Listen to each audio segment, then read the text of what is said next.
Well, almost home with Leo's ameri-barra 4200. Pull the motor down tomorrow live for a complete inspection. My beautiful wife, who I wrangled in to come in on this 6-hour ride with me in a truck with no air conditioning in South Florida. Are we crazy or what?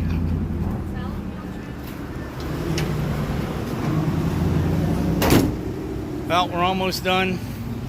Got about another hour to go, 6-hour ride total. And the C60's done great.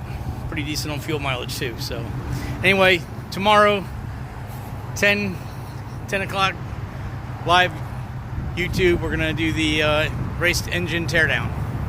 See ya.